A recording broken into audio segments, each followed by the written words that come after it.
बिस्मिल्लाहिर्रहमानिर्रहीम। अस्सलाम वालेकुम। होपफुली आपको आवाज़ आ रही है और आज का काम हम स्टार्ट करते हैं। आवाज़ का फीडबैक दे दें मुझे, आवाज़ हल्की है, तेज़ है, कम है, ज़्यादा है। एक बंदा फीडबैक दे दे ताकि अगर हल्की है तो माइक को बिल्कुल मैं पास रख के बोलूँ।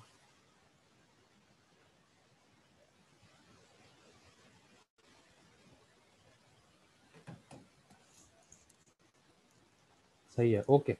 अच्छा यार, एंटी मनी लॉन्ड्रिंग एक्ट, पहले मैं आपको ये बात क्लियर कर दूं कि हम जो भी कर रहे हैं, और मैं बिल्कुल हर बात को क्लियर करवा रहा हूँ, और हमारी अटेम्प्ट है फैब में। ठीक है, जिन लोगों ने दिसंबर में अटैम्प्ट देनी है वो लोग तो इंशाल्लाह उनका कल एग्ज़ाम है, होपफुली वो बेस्ट परफॉर्म करेंगे। लेकिन इंशाल्लाह इंशाल्लाह यार, तुम फैब में बहुत अच्छी तरह परफॉर्म करोगे, और मुझे इंशाल्लाह पक्का यकीन है, जो लोग भी मुझे सुन रहे हो, आप इंशाल्लाह फर्स्ट अटैम्प्ट में निकलोगे। अकाउंटिंग से ज़्यादा ये आसान सब्जेक्ट है। एंटी मनी लॉन्ड्रिंग, AML, ये 2010 का एक्ट है। 2010 से ऑनवर्ड जो है, जितनी भी मनी लॉन्ड्रिंग थी इसको रोका गया। मनी लॉन्ड्रिंग है क्या? पैसे को चमका देना, पैसे को वॉश कर देना।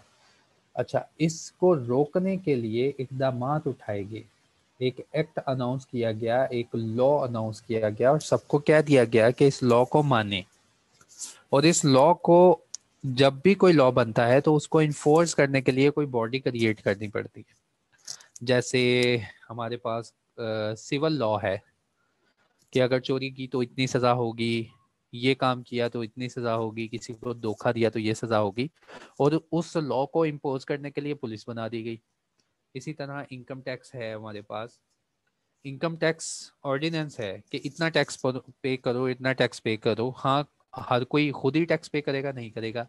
जब तक एक ऑर्गेनाइजेशन ना बना दी जाए, एक कंपनी ना बना दी जाए, तो स्टैट्यूटरी कंपनी FBR बना दी गई। इसी तरह कंपनीज ऑर्डिनेंस और कंपनीज एक्ट बनाए गए कि कंपनीज तुमने ये काम करने हैं और इन रेगुलेशंस के तहत आपने काम करना है। कि हर कंपनी वो काम करेगी जो एक्ट में? नहीं, जब तक कोई एक पर्सन इनके पीछे ना लग जाए, जैसे SCCP। इसी तरह ये जो मनी लॉन्ड्रिंग एक्ट है, जब ये 2010 में अनाउंस हुआ और इसने बताया कि मनी लॉन्ड्रिंग होती क्या है, कि आपके पास कोई ऐसी प्रॉपर्टी जिसको हमें बिलीव हो कि वो आपने प्रॉपर्टी कमाई है गंदे पैसे से, या आपके पास कोई ऐसी पोजीशन, कोई ऐसी ऐसी कोई प्रॉपर्टी है और हमें बिलीव है कि वो प्रॉपर्टी किसी की प्रॉपर्टी है, और हमें बिलीव है कि वो उसने गंदे पैसे से कमाई है, और जो भी बंदा इस काम में हिस्सा देता है या इस काम में मुलव्वस होता है, वो मनी लॉन्ड्रिंग करता है, वो इसमें मुलव्वस है। फिर इसकी सजा क्या अनाउंस की उन्होंने? कहा जो भी ये मनी लॉन्ड्रिंग का काम करेगा, हम एक तो उसे सजा देंगे, और बड़ी मुशक्कत वाली सजा देंगे, और वो सजा होगी 1 साल के लिए, और उसके ऊपर फाइन लगेगा जो कि एक्सटेंड होगा 1 मिलियन का। फिर इन लोगों ने बताया कि अगर कोई कंपनी का बंदा इसमें इन्वॉल्व है तो उसको हम 5 मिलियन तक का जुर्माना अनाउंस कर सकते हैं। तो ये कल तक हमारी बात हो गई थी, और मैंने आपको बताया कि ये मनी लॉन्ड्रिंग का एक्ट आने के फौरन बाद इस एक्ट ने कहा कि मैंने जो बातें कही है ना, उनको नाफिज करने के लिए एक स्टैट्यूटरी बॉडी होनी चाहिए, एक पर्सन, एक कंपनी होनी चाहिए जो मनी लॉन्ड्रिंग के एक्ट को संभालेगी और देखेगी कि कोई मनी लॉन्ड्रिंग तो नहीं कर रहा। तो इसीलिए national executive committee to combat the money laundering, इस एक्ट ने हुक्म सादिर किया, इस एक्ट ने हुक्म दिया कि एक NEC बनाई जाए, नेशनल एग्जीक्यूटिव कमेटी बनाई जाए, और उस कमेटी का काम क्या होगा? To combat the money laundering, वो पैसा धोने वाली मशीनों को कॉम्बैक्ट करना, उनसे लड़ना, उनको तोड़ना। तो ये नेशनल एग्जीक्यूटिव कमेटी का काम होगा। With in 30 days from the commencement of this act, इस एक्ट ने हुक्म सादिर किया कि 30 दिन के अंदर फौरन से क्या काम किया जाए। फेडरल गवर्नमेंट को हुक्म दिया, फेडरल गवर्नमेंट तुम क्या करो, shall by notification in the official gazette. देखो फेडरल गवर्नमेंट जब भी कोई हुक्मनामा इशू करती है ना, फेडरल गवर्नमेंट जब भी कोई काम करती है तो वो नोटिफिकेशन के थ्रू काम करती है और वो नोटिफिकेशन उसके ऑफिशियल गजेट में रिकॉर्ड हो जाते हैं।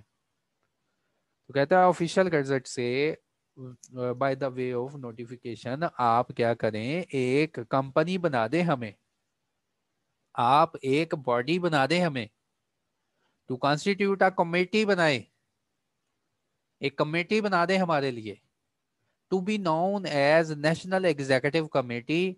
पहले तो इसने कहा कि फेडरल गवर्नमेंट ये 2010 में आ चुका है, ये 2010 में आ चुका है और 2010 की आई थिंक सो, मैंने तारीख नहीं देखी कितनी तारीख है, कल तुम्हें वो मैंने भेजा था, एक मिनट है तो रुको सब्र करो मैं भी देख लेता हूँ।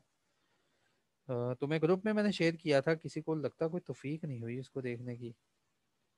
हाँ ये लिखी हुई है इसके ऊपर तारीख जी,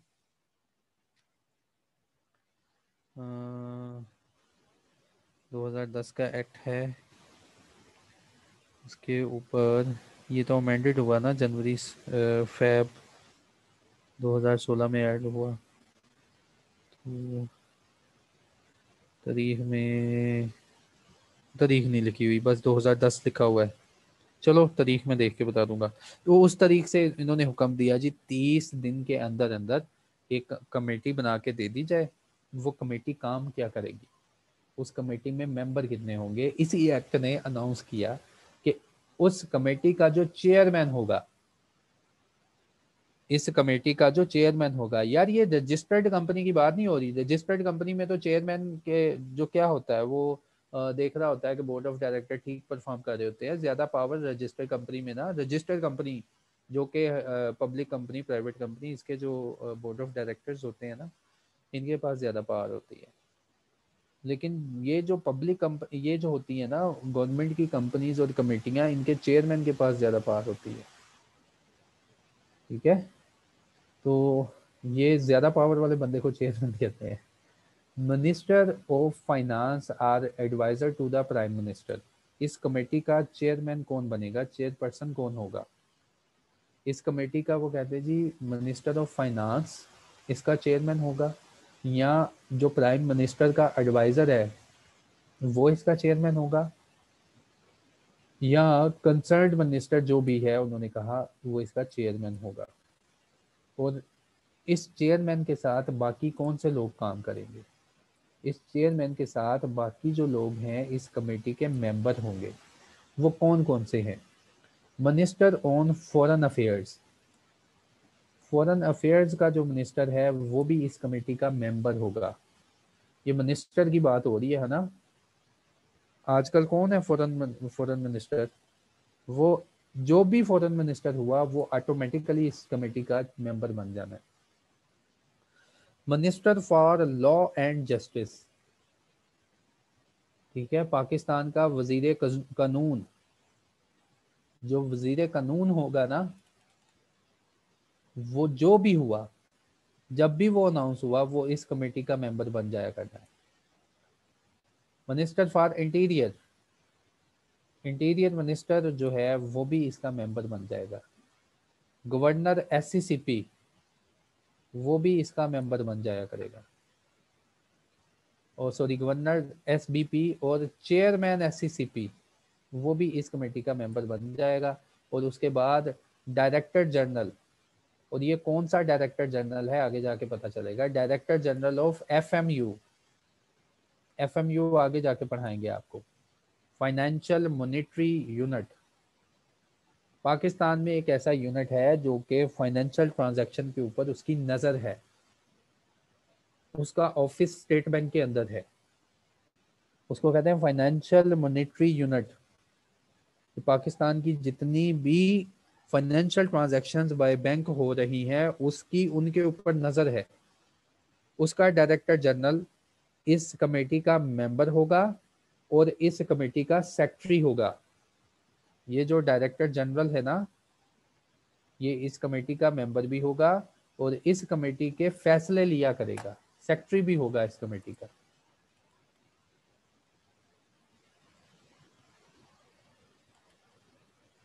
अच्छा 7 अक्टूबर 2007 की डेट मिल गई है, नहीं 2010 में तो आया ही यार ये एक्ट। चलो, तो ये इस एक्ट ने कह दिया कि फेडरल गवर्नमेंट मैं आने लगा हूँ, और मैं जब आ जाऊंगा तो 30 दिन के अंदर आपने हमें एक कमेटी बना देनी है, और वो कमेटी जो है इन इन लोगों पे मुश्तमिल होगी। देखो कितनी हाई हाई सीटें हैं, अल्लाह करे हम सब लोग भी इस कमेटी का हिस्सा बन जाए। अच्छा जी, इंशाल्लाह बनेंगे। And any other member to be nominated by the federal government, और कोई और मेंबर भी जो कि फेडरल गवर्नमेंट जो है नॉमिनेट कर देगी वो इसमें इंक्लूड कर लिया जाएगा। डायरेक्टर जनरल क्या है? डायरेक्टर जनरल जो ऊपर हमने बताया ये क्या है? डायरेक्टर जनरल एफएमयू, एफएमयू का फाइनेंशियल मॉनेटरी यूनिट, मैंने बताया ना एक ऐसा यूनिट है, अभी हमने आगे जाके पढ़ना है, एक ऐसा अदारा है पाकिस्तान में जो कि हर बैंक को उसने पकड़ा हुआ है, हर फाइनेंशियल ट्रांजैक्शन को उसने पकड़ा हुआ है, फाइनेंशियल ट्रांजैक्शन के ऊपर इसकी नज़र है।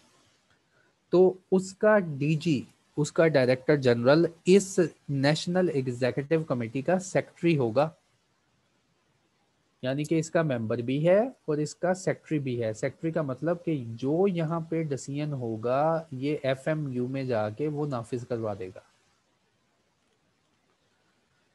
उसके बाद नेशनल एग्जीक्यूटिव कमेटी में कंस्टिट्यूट वन आर मोर सब कमेटीज। उसके बाद उन्होंने कहा ये जो नेशनल कमेटी है ना, ये वाली नेशनल कमेटी ये अपनी एक सब कमेटियां भी बना सकती है, यानी कि छोटी छोटी और कमेटियां बना सकती है, to perform such function as it may deem fit, जैसे कि इसको फिट लगे अपनी समाल कमेटीज भी बना सकती हैं कि फंक्शंस जो है अच्छी तरह परफॉर्म हो सकें। नेशनल एग्जीक्यूटिव कमेटी, ये NEC में delegate or assign its function to the general committee or a sub committee if need to be. फिर ये NEC जो मेन कमेटी है आगे जो जनरल कमेटियां बनाएगी, जो सब कमेटियां बनाएगी, उनको पावर वगैरह जो असाइन करनी हुई वो भी कर सकती है। उसके बाद जनरल कमेटी में invite any person to participate in the meeting as it deems fit. Pakistan में से किसी भी पर्सन को ये जनरल कमेटी जो है बुला सकती है मीटिंग का हिस्सा बनने के लिए, जैसा इनको अच्छा लगे। National committee shall be assisted by the general committee. देखो ये मेन कमेटी है, ये मेन कमेटी है, ये NEC है, इसने फैसले करने हैं, इसने फैसले करने हैं मनी लॉन्ड्रिंग को कॉम्बैक्ट करने के लिए। कॉम्बैक्ट का मतलब क्या होता है? फाइट करने के लिए, मनी लॉन्ड्रिंग से फाइट करने के लिए इसने फैसले करने इन लोगों ने। और इसके बाद इसकी सब कमेटीज होती हैं, छोटी कमेटियां होती हैं।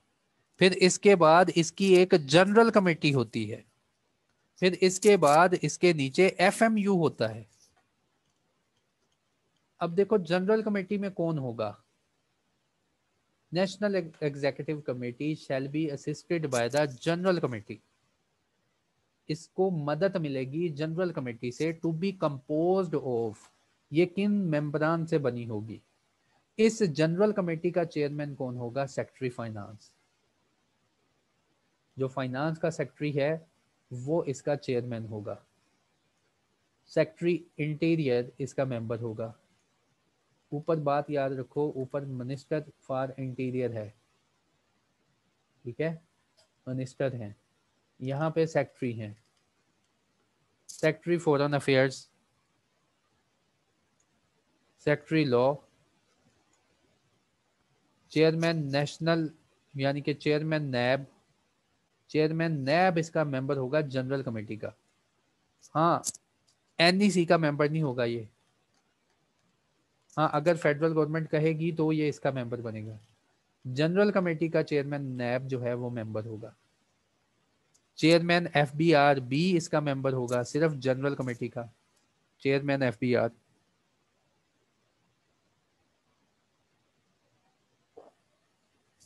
DGFIA वो भी इस कमेटी का मेंबर होगा।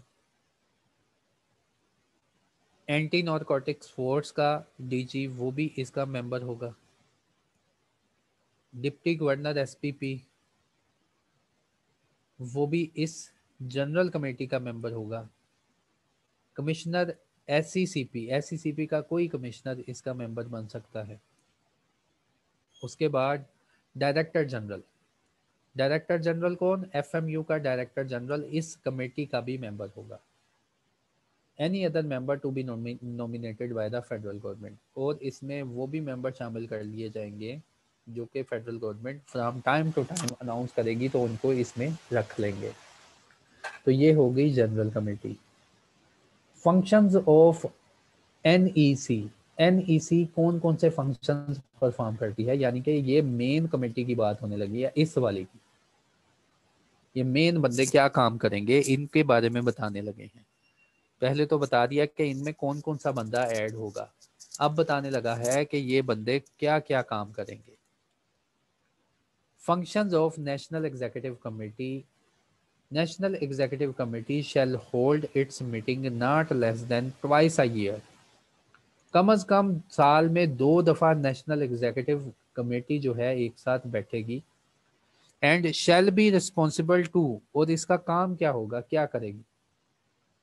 Develop, review, oversee implementation of national strategy to fight the money laundering and financing of terrorism।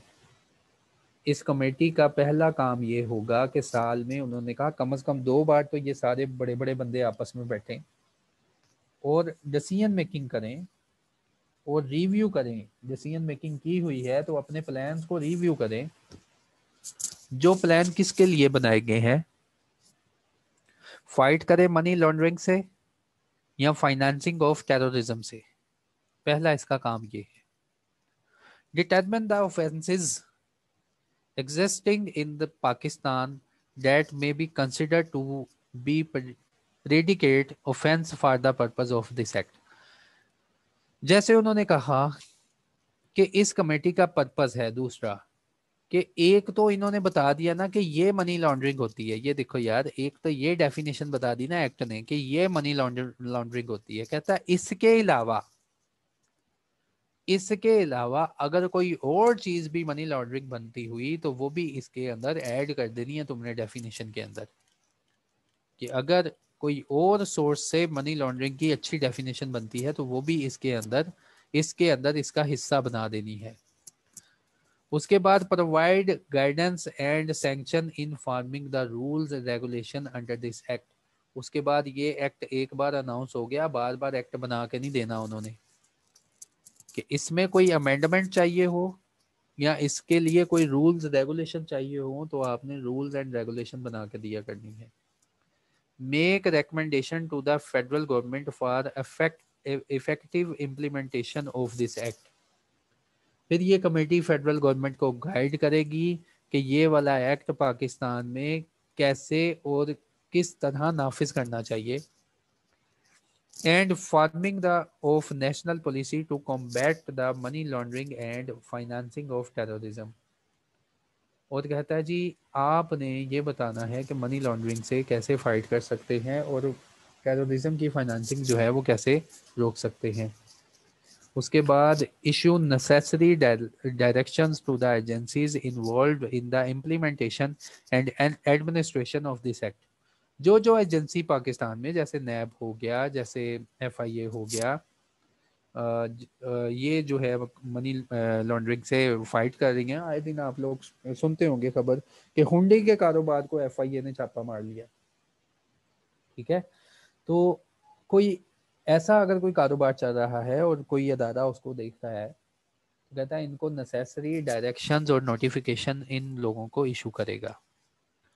उसके बाद discuss any other issue of national importance relating to the money laundering and financing of terrorism and undertake and perform such other function as assigned to it by the federal government relating to the money laundering and financing of terrorism। है तो इसके काफ़ी ज़्यादा function, लेकिन for the time being मैं आपके लिए बस यही लेके आया हूँ कि इतने पढ़ा दूंगा और इतने में से चंद जो है वो याद करवा दूंगा, जैसे कि आपको मेरी आदत का पता है।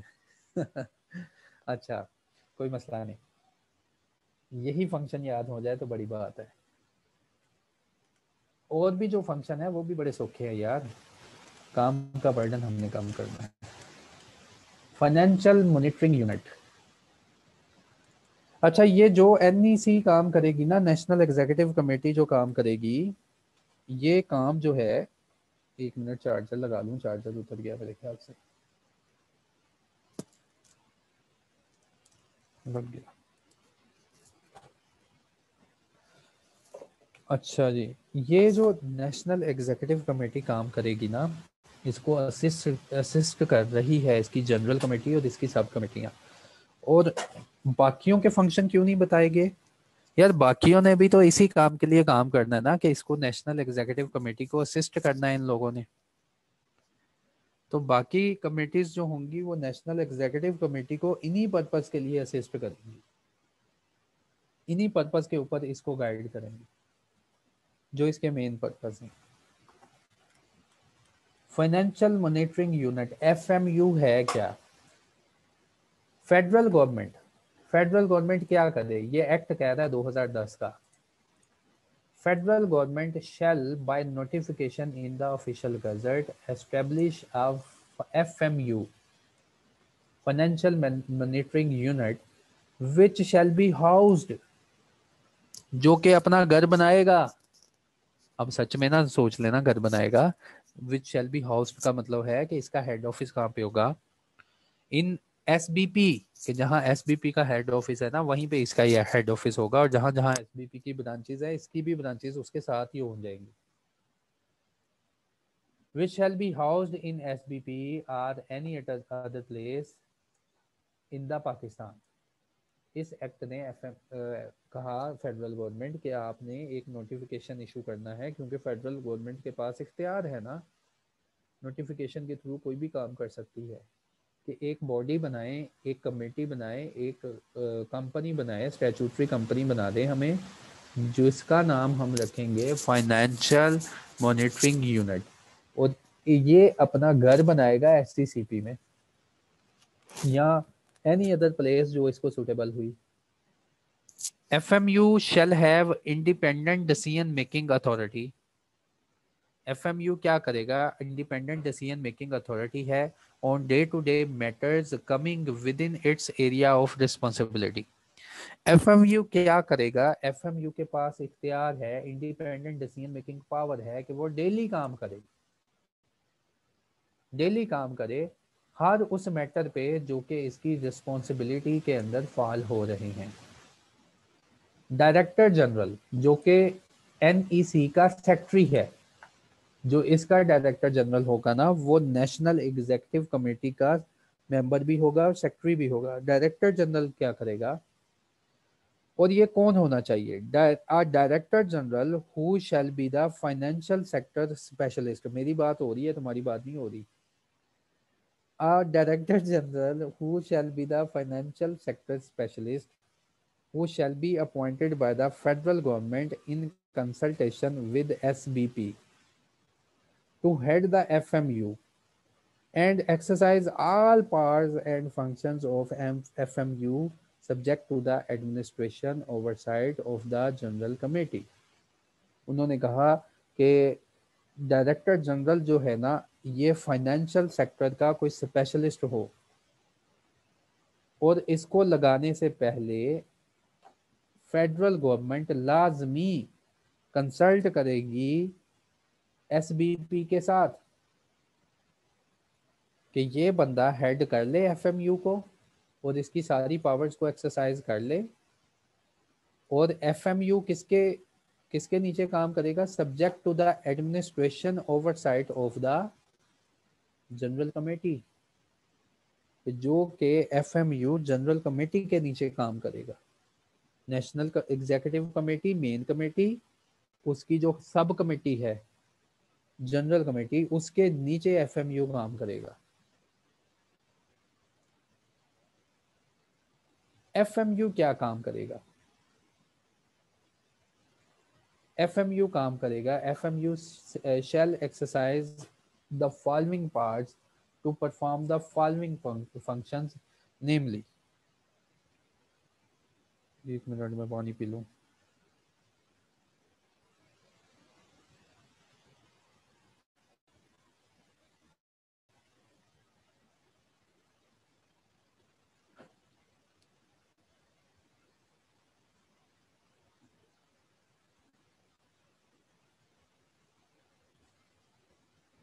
ठीक है।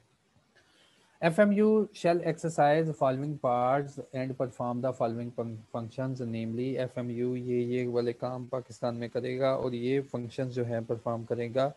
वो कौन कौन से फंक्शन होंगे? Namely, first one, receive suspicious transaction report. हर बैंक से, हर फाइनेंशियल इंस्टीट्यूशन से वो क्या करेगा?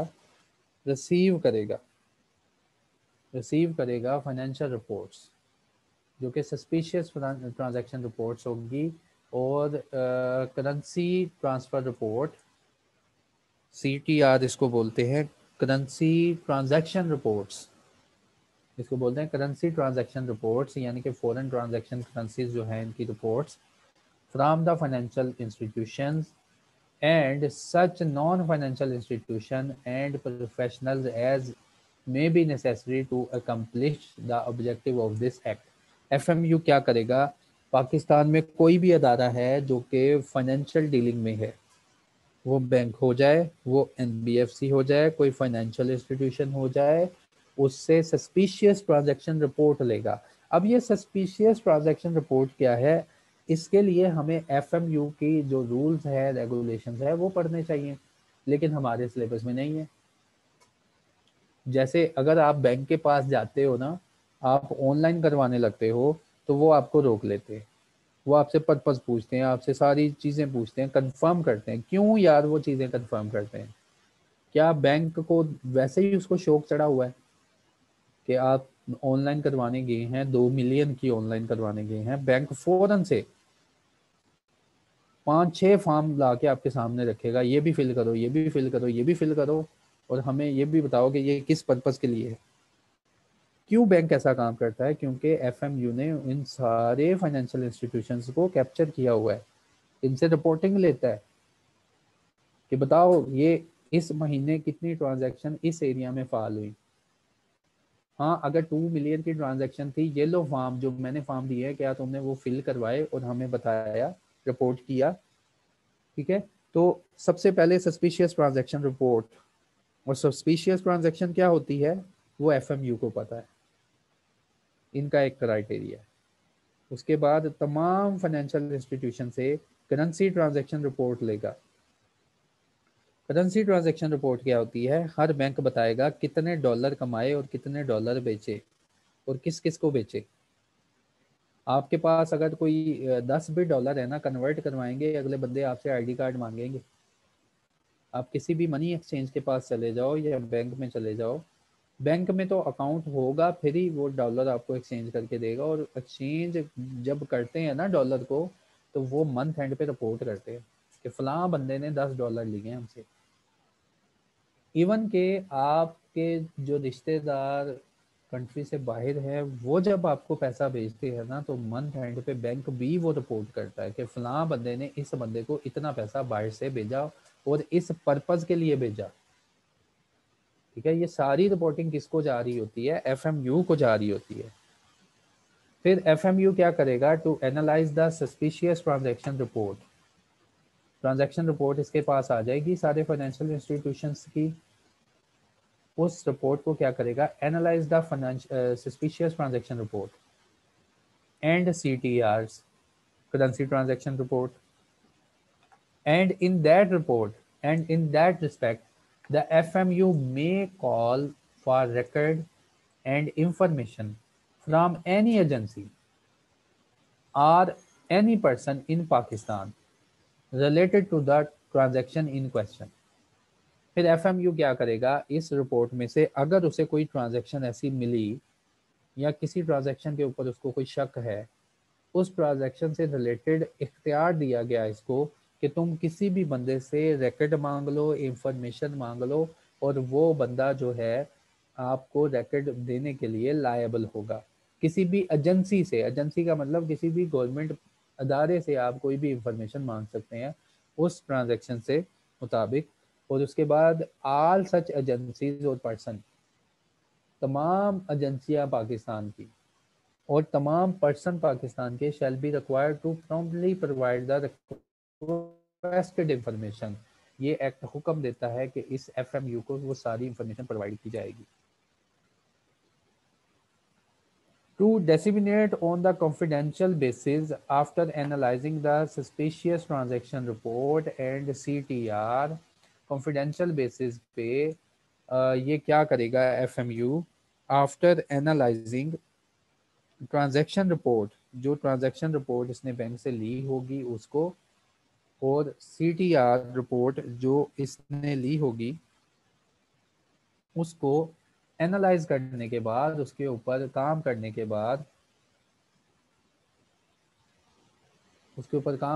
बाद, and other records necessary, other records and other records necessary information or material to be concerned investigation prosecuting agency for inquiring or other action under this act or any other applicable law। अच्छा जी, to disseminate का मतलब है कि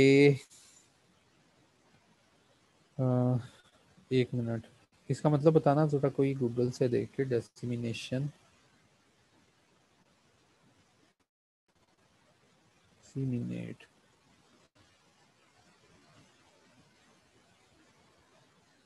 share करना यार, क्या है इसका मतलब? डेसिमी, फैलाना, हाँ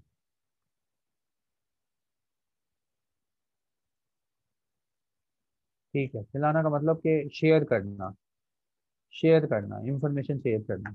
to disseminate on confidential basis, information ये शेयर करेगा after analyzing the suspicious transaction report and CTR and other records necessary information material to the concerned investigation authorities और procuring agencies। उन्होंने कहा कि अगर आपको कोई चीज़ मिल जाती है इस एनालिसिस में तो डेसिमिनेट करें, उसको फैलाएं, उसको सर्कुलेट करें। इंक्वायरी कंप्लीट करने के बाद जो भी नेसेसरी इंफॉर्मेशन है और मटेरियल है, ये किसको करें? कंसर्न्ड इन्वेस्टिगेटिंग और प्रोसिक्यूटिंग एजेंसी का मतलब जो ये केस फाइट कर रही है उनको, under or other action under this act or any other applicable law. उसके बाद to create and maintain a database, अपने पास एक डेटाबेस बनाए। To create and maintain the database of all suspicious transaction report, जितनी भी ट्रांजैक्शन रिपोर्ट इसके पास आती हैं उसके लिए ये डेटाबेस बनाए। एंड CTR का related information and such other material as the Director General determines are relevant to the work of FMU। Database clerk, जितना भी काम है इसका क्लर्कियल काम है वो सारे का सारा मेंटेन रखे। जितनी भी पाकिस्तान में ट्रांजैक्शन होती है, जितनी भी पाकिस्तान में ट्रांजैक्शन होती है वगैरह जो भी है, उसका डेटाबेस मेंटेन रखे। और हर वो डाटा मेंटेन रखे जो कि FMU का DG इसको कह देगा कि आज के बाद ये डाटा भी आपने मेंटेन रखना है। And in that respect FMU is authorized to establish the necessary analytic software and computer equipment to effectively search the database. फिर इस काम के लिए FMU अपने पास क्या रखेगा? कहता है जदीद कंप्यूटर परचेज करेगा, जदीद सॉफ्टवेयर रखेगा, ताकि काम के ऊपर और इफेक्टिवली सर्च हमारी हो सके डेटाबेस में से, डेटाबेस से सर्च हो सके, सॉर्ट कर सके, रिट्राइव इंफॉर्मेशन हो सके, और perform real time linkage with the database of other agencies both in Pakistan and outside to the Pakistan. उसके बाद इस FMU को कह दिया गया to cooperate with the financial intelligence unit in other countries. Other countries में जितने FMU से रिलेटेड जो टास्क परफॉर्म कर रहे हैं, जो भी अदारे हैं, उनके साथ कोऑपरेशन करे। अगर वो कोई इंफॉर्मेशन मांगे तो उनको प्रोवाइड करे और उनके साथ अच्छे रिलेशन रखे। और ये इंफॉर्मेशन मांगे तो वो भी प्रोवाइड करे, and to make reciprocal arrangement for new administration process to share request and receive information relating to the money laundering and financial terrorism. फिर उसके बाद एफएमयू का क्या फंक्शन है?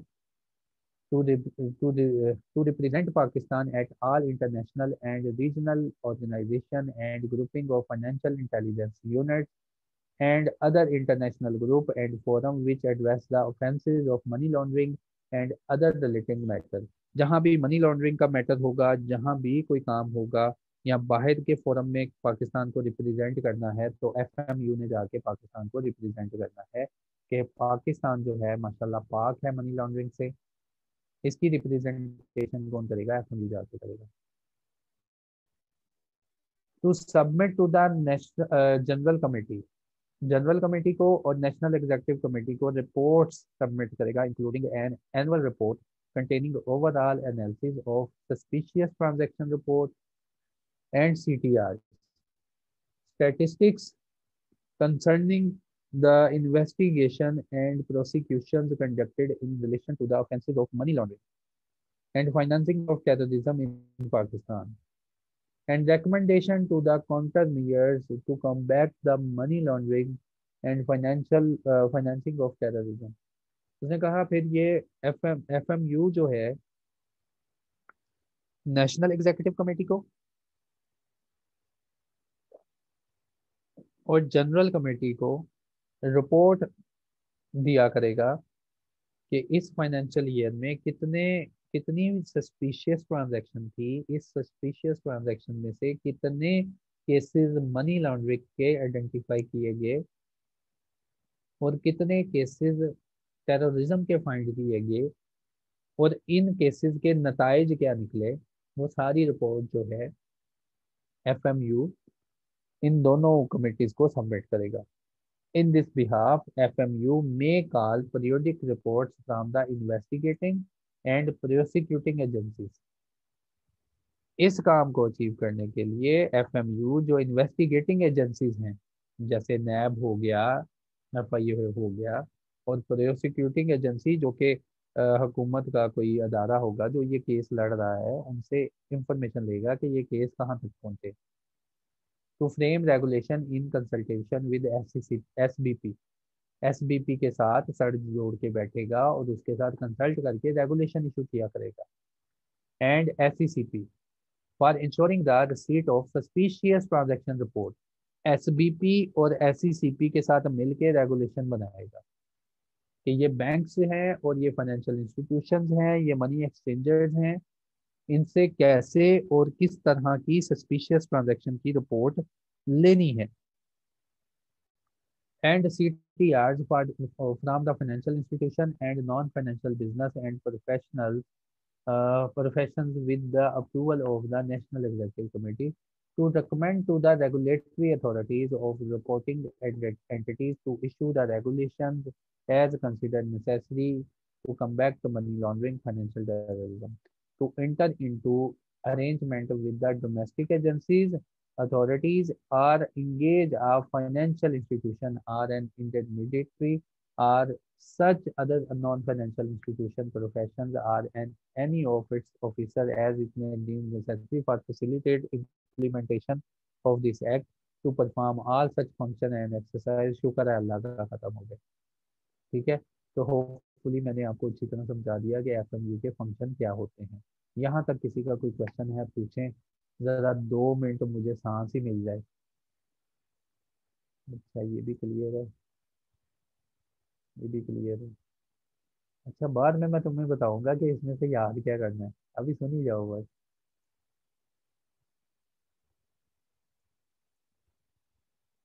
What is omitted? ओमिटेड का मतलब होता है पहले इस एक्ट में था लेकिन अब निकाल दिया गया। तुम क्या याद करवा दिया आपने? 2016 में ज्वाइन किया और छोड़ दी।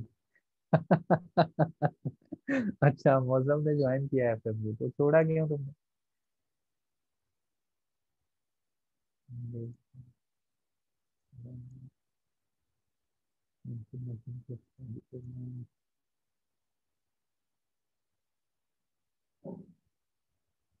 ओके।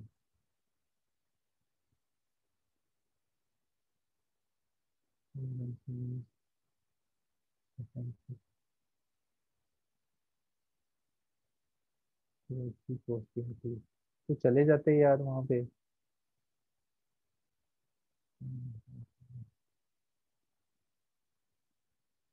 प्रेडिकेट ऑफेंसेस का मतलब जो कि इस ऑफेंसेस में आ रहे हैं और इसका हिस्सा बनाने हैं आपने। ठीक हो गया। सही हो गया। चलो जी, एक एफ यू का मेंबर जो है ना हमारे साथ भी बैठा हुआ है, जो कि एफ एम यू को छोड़ के आ गया। अच्छा, अब तमाम एंटिटीज को बताया गया कि आप एफ एम यू को कैसे रिपोर्ट जो है वो सबमिट किया करेंगे।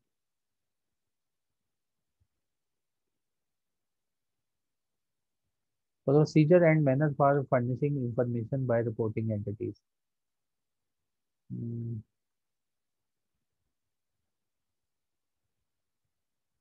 Confidential basis. नुमान अफजल कहता है sir C point, confidential basis.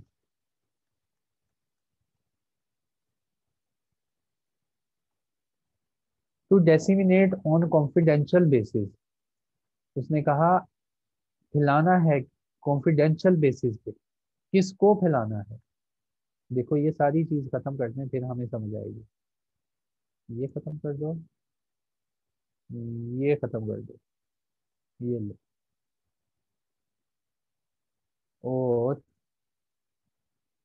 ये लो।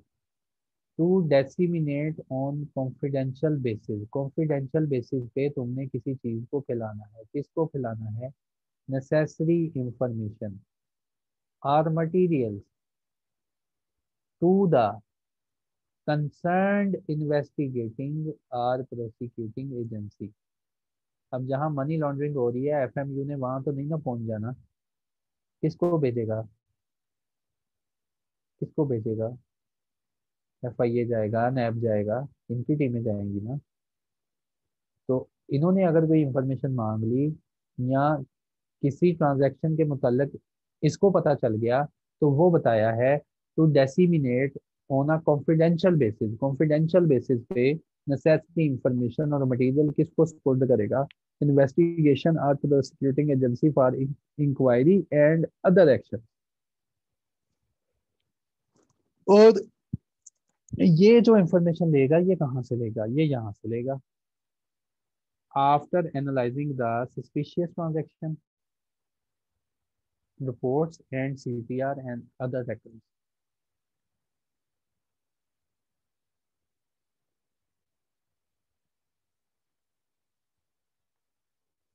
अच्छा, ठीक हो गया। सही हो गया, ये भी मैंने एक्सप्लेन कर दिया। चलो अब आगे चलते हैं यार। Procedure and manner for furnishing, ये हो जाना है।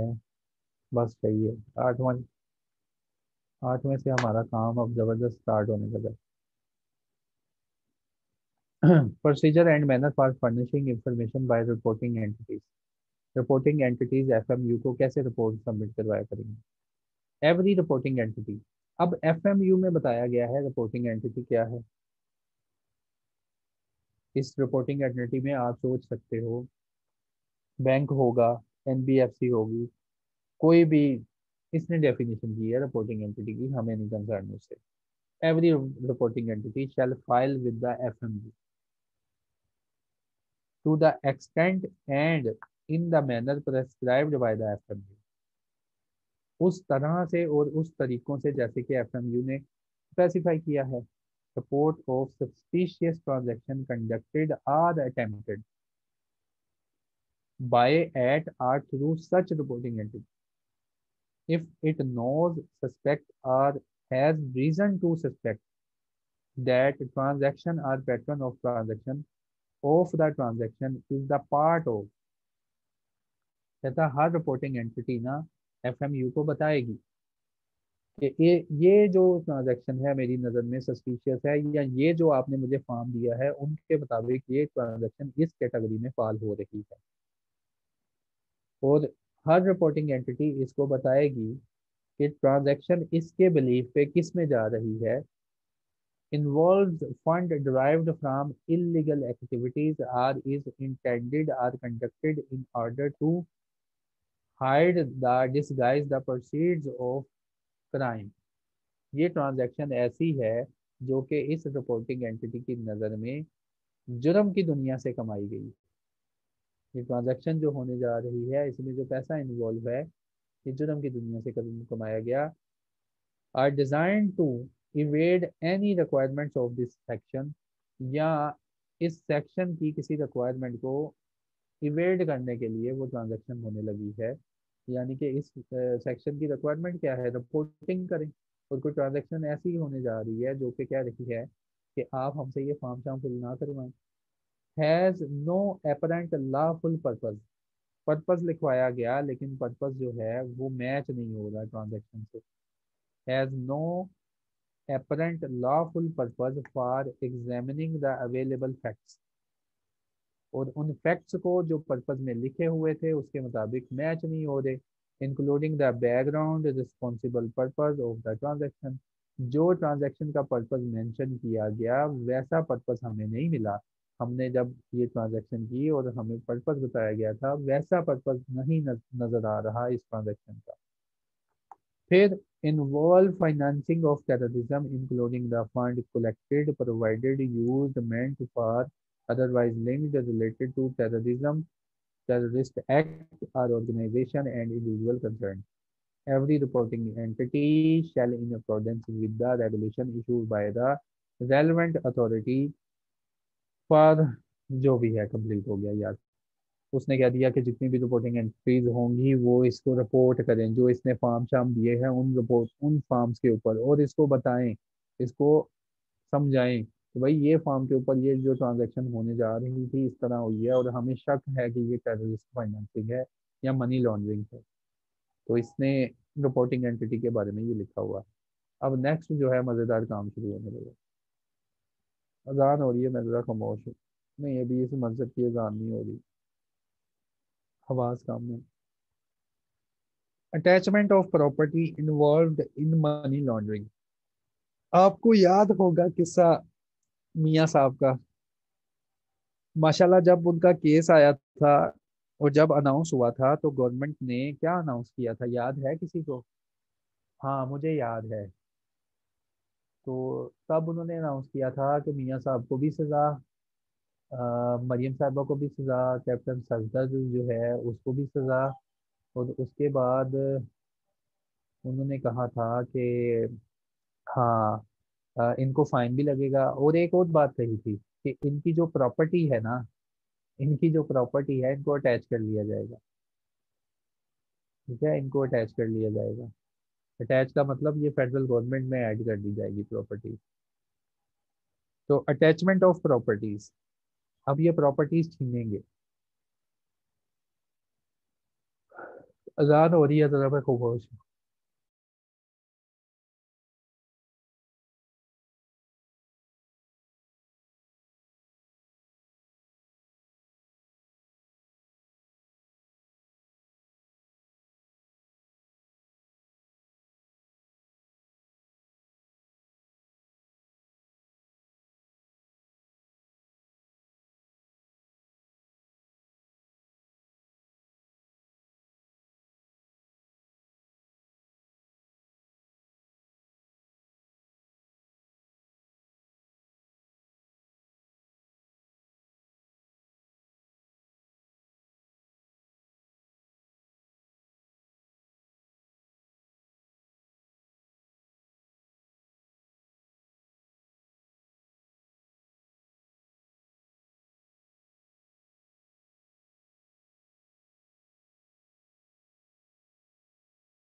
Attachment of property involved in money laundering. देखिए वो तो कोर्ट का केस था, वो कोर्ट ने फाइनली अनाउंस कर दिया था मियाँ साहब की प्रॉपर्टी को, उन्होंने कह दिया था हड़प कर लिया जाए और फेडरल गवर्नमेंट में ऐड कर ली जाए। यहाँ पे इन्वेस्टिगेटिंग ऑफिसर की पार बताई जा रही है। इन्वेस्टिगेटिंग ऑफिसर कौन हो सकता है? नैब का ऑफिसर हो सकता है, एफआईए का ऑफिसर हो सकता है, या वो ऑफिसर जिसको इन्वेस्टिगेशन के लिए लगा दिया गया है। तो इन्वेस्टिगेटिंग ऑफिसर जो है, on the basis of the reports, जो उसके पास रिपोर्ट्स आएंगी, investigating officer on the basis of reports, जो उसके पास रिपोर्ट्स आएंगी, in his possession received from concerned investigating or prosecuting agency। Investigating officer जो उसके पास रिपोर्ट आएंगी, और वो रिपोर्ट कहाँ से आती है, वो कहता है इन्वेस्टिगेटिंग एजेंसी देगी उसको, या कंसर्न्ड अथॉरिटी जो उसको रिपोर्ट देगी, by in order in writing, एक ऑर्डर के जरिए, with prior permission of the court, और कमीशन से इजाज़त लेने के बाद, provisionally attach the property. Provisionally attach का मतलब होता है कि इस प्रॉपर्टी को कच्चा ताला लगा देगा, प्रॉपर्टी को कच्चा ताला लगा देगा, कह देगा कि हमें शक है कि ये प्रॉपर्टी जो है मनी लॉन्ड्रिंग से कमाई गई है, अभी इसका जब तक फैसला नहीं होता इसको ये ताला लगा देगा, which he reasonably believes to be property involved in money laundering for a period not exceeding 90 days from the date of that order। Investigation officer के पास इख्तियार है, जो भी इन्वेस्टिगेशन ऑफिसर है मनी लॉन्ड्रिंग की इन्वेस्टिगेशन करने गया है, उसके पास ये इख्तियार है, उसके पास ये इख्तियार है कि वो by an order in writing और कोर्ट से पूछने के बाद क्या करेगा, प्रॉपर्टी के ऊपर कब्जा कर लेगा, जो उसके बिलीव में होगी कि ये प्रॉपर्टी जो है मनी लॉन्ड्रिंग के लिए, मनी लॉन्ड्रिंग से कमाई गई है, और ये प्रॉपर्टी 90 दिनों के अंदर, 90 दिन के लिए वो अपने कब्जे में लेगा। प्रोविजनल कब्जा होगा, अभी कब्जा फाइनलाइज नहीं हुआ। Investigation officer shall within 40 hours, investigation officer within 40 hours क्या काम करेगा, immediately after the attachment afterwards. Investigation officer property को अटैच करने के 48 आवर्स के अंदर copy of order and report referred there in that subsection to the head of the concerned investigation agency in a sealed envelope। Investigation officer क्या करेगा, sealed envelope में 48 hours के अंदर ये रिपोर्ट मुंतकिल कर देगा। इन्वेस्टिगेटिंग एजेंसी उस एजेंसी को रिपोर्ट मुंतकिल कर देगा जिसका वो नुमाइंदा है, और ये रिपोर्ट सील्ड इन्वेलप में जाएगी। एवरी ऑर्डर ऑफ अटैचमेंट, इसके बारे में होने लगा है फैसला, ये 90 दिन के लिए जो कब्जा मारा है ना, इसके बारे में बताने लगा है। Every order of attachment shall be cease to have effect, इसका इफेक्ट खत्म हो जाएगा। Every order of attachment shall be cease to have effect, इसका इम्पैक्ट खत्म हो जाएगा। After the expiry of 90 days, अगर 90 दिन के अंदर कार्रवाई पूरी ना हुई तो आप वो ताला खोल के अंदर जा सकते हैं, क्योंकि ये ऑर्डर एक्सपायर हो जाएगा 90 दिन के अंदर। Or on the date of finding made under section 2 of subsection section 9 of subsection 2 whichever is earlier. कहता है ये जो अटैचमेंट का ऑर्डर है ना, ये खत्म हो जाएगा, प्रॉपर्टी रिलीज हो जाएगी 90 दिन के बाद, या अगर सेक्शन नंबर 9 की सब क्लास 2 में कोई फैसला हो गया तो ये प्रॉपर्टी रिलीज हो जाएगी। Nothing in this section shall prevent the person investigating in the enjoyment of the immovable property attached from such enjoyment। वो कहता है प्रॉपर्टी को अटैच करने का मकसद ये नहीं है कि आप इसकी पोजेशन ही छीन के अपने साथ ले आए, जो पर्सन प्रॉपर्टी में है उसको रहने दे, लेकिन उसको बता दें कि ये प्रॉपर्टी हम हुकूमत पाकिस्तान में अटैच करने जा रहे हैं, ठीक है, उन्होंने कहा इस सेक्शन ने ये नहीं कहा कि प्रॉपर्टी जिसके पास है उसको धक्के मार के बाहर निकाल लो, जो महंगी कार है उसकी चाबियां छीन के ले आओ, बस नोटिस दे दो कि आपकी प्रॉपर्टी अटैच हो जानी है। Person interested in relation to any immovable property include all person claiming are entitled to claim any interest in the property. The investigation officer who provisionally attach any property shall submit to the court monthly report of the progress in made in the investigation. क्योंकि court से इसने order लिया होगा ना कि क्या हम उस प्रॉपर्टी को हुकूमत पाकिस्तान की प्रॉपर्टी में अटैच कर दें, वो मेरी नज़र में मनी लॉन्ड्रिंग से कमाई गई है। फिर कोर्ट से ऑर्डर लेके 90 दिन के लिए इस प्रॉपर्टी को अटैच कर देगा। प्रॉपर्टी को अटैच करने का मकसद ये नहीं है कि जिस पर्सन ने उस प्रॉपर्टी के ऊपर कब्जा है उसको धक्के मार के प्रॉपर्टी से बाहर निकाल दो, बस उसको बता दो कि आपकी प्रॉपर्टी का फैसला 90 दिन के अंदर अब आ जाना है, या तो ये हुकूमत पाकिस्तान को मुंतकिल होगी या हमें कोई सबूत वगैरह इसके खिलाफ और चाहिए होंगे, वो मिल गए तो हम कर देंगे। अब देखा, पहले सबसे पहले इस इन्वेस्टिगेशन को पता चला ऑफिसर को कि प्रॉपर्टी है कोई जो कि गंदे पैसे से कमाई गई है। उसने प्रॉपर्टी को क्या किया, अटैच किया। अब प्रॉपर्टी 90 दिन के लिए अटैच हुई है। अब ये मियाँ साहब से पूछेंगे who is who and what is what, कौन था, कब था, कहाँ था, कैसे था, वेयर था, वाई था, है ना। फिर उसके जवाबात में क्या कुछ जतन नहीं किए गए। आप सब लोगों को पता होगा, कभी कतर से खत आ रहा है, कभी कोई दोस्त कह रहा है कि ये तो है ही यतीम के बच्चे थे, हमने तो इनको गिफ्ट दिए हैं। ठीक है, तो यार मैं किसी पार्टी के खिलाफ नहीं हूँ, मैं सिर्फ एक जिंदा एग्जांपल है तो वो कोट कर रहा हूँ कि फिर इन्वेस्टिगेशन ऑफिसर्स ने इनके साथ क्या किया था। हु व्हेन व्हाट हु और व्हाई जो भी है, WHT जो भी इंग्लिश में आ सकते थे ना, हु व्हेन व्हाट हु, वो सारे इनसे पूछ लिए थे और सबकी इंक्वायरियां लगवाई थी। इन्वेस्टिगेशन एजेंसी का जो मेंबर है जो ये करेगा वो फिर इन्वेस्टिगेट करेगा। Investigation officer within 7 days from the date of attachment of property क्या करेगा, वो 7 दिन के अंदर क्या करेगा। Investigation officer shall within 7 days from the date of number 1 order of attachment made under section number 8 जो अभी तुमने पढ़ा ऊपर, और seizure of property under section number 14 और 15। सीजर ऑफ प्रॉपर्टी होता है प्रॉपर्टी को ताला लगा देना, बिल्कुल सील कर देना।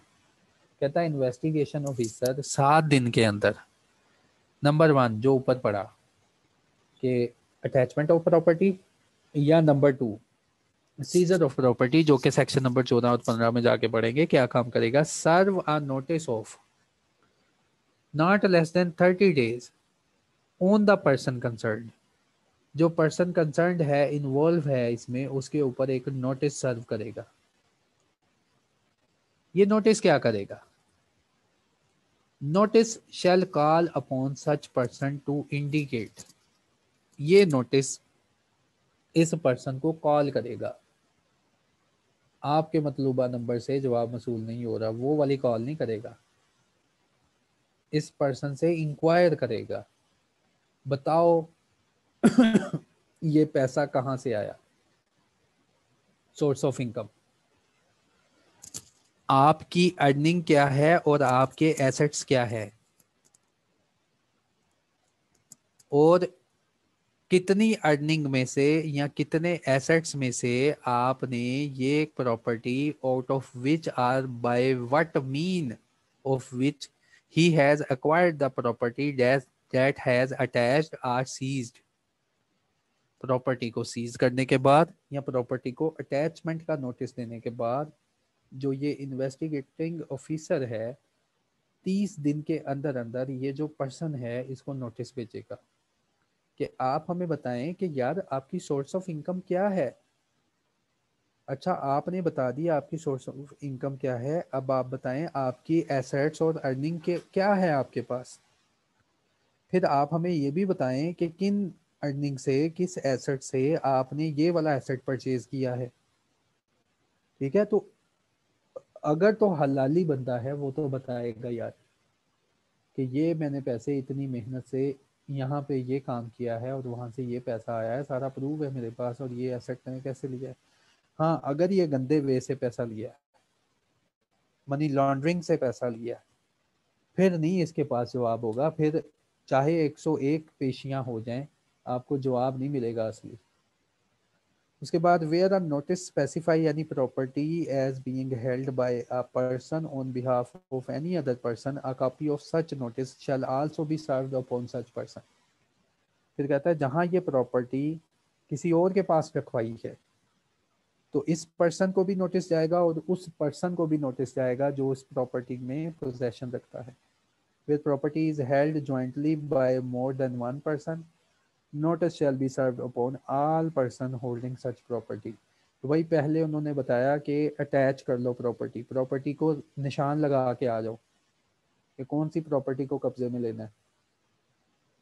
प्रॉपर्टी को अटैच करने के बाद, उसके बाद या प्रॉपर्टी को सीज करने के बाद, जो कि आगे जाके पढ़ेंगे, इन्वेस्टिगेशन ऑफिसर 30 दिन के अंदर एक नोटिस फाइल करेगा और ये इस बंदे से पूछेगा कब, कहाँ और कैसे, सब बातें इससे प्रूफ लेगा।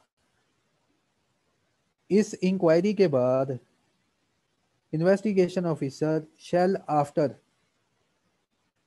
इस इंक्वायरी के बाद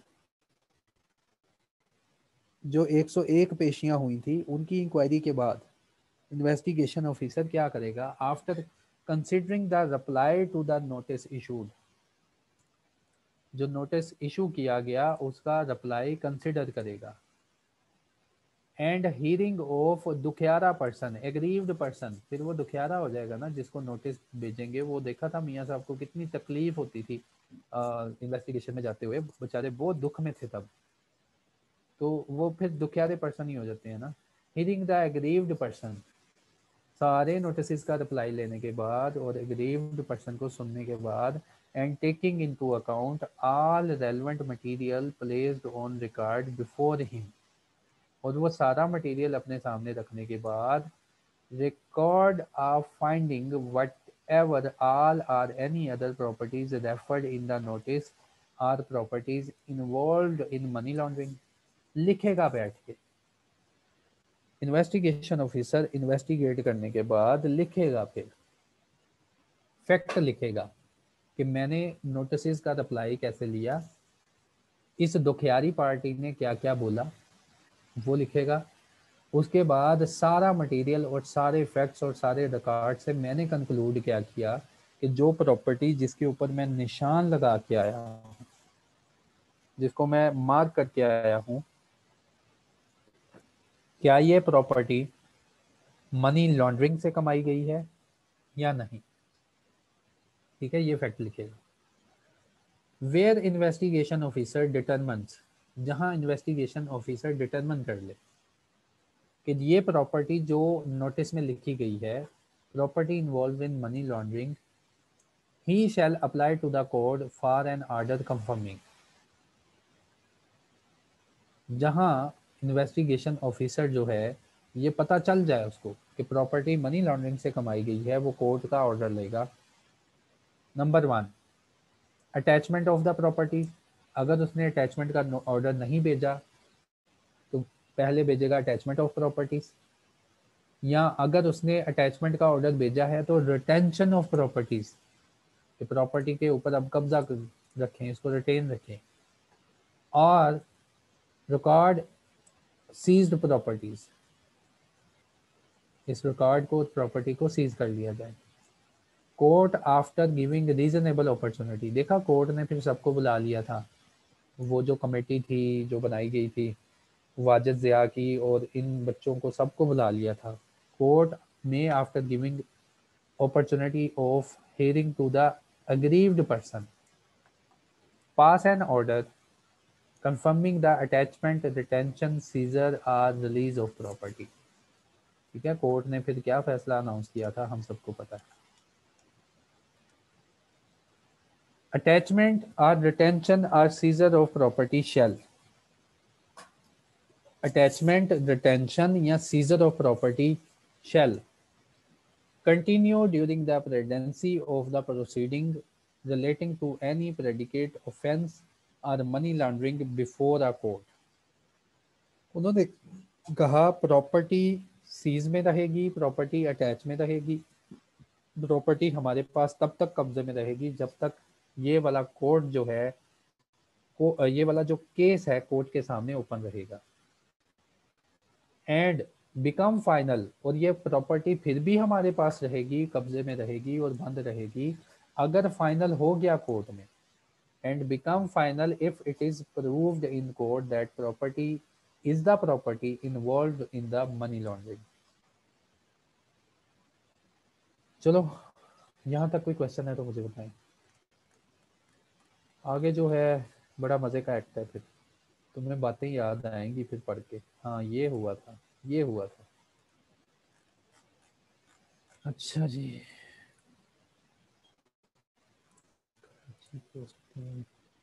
एफएमयू पॉइंट ये भी मैंने बता दिया।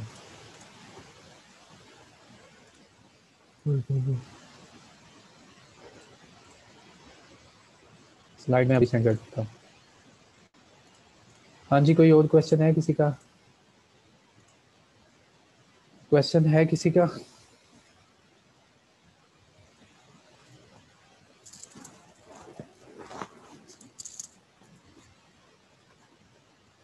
तो कल इंशाल्लाह इसको ख़त्म करेंगे और नए एक्ट या किसी नए रूल की तरफ हम चले जाएंगे।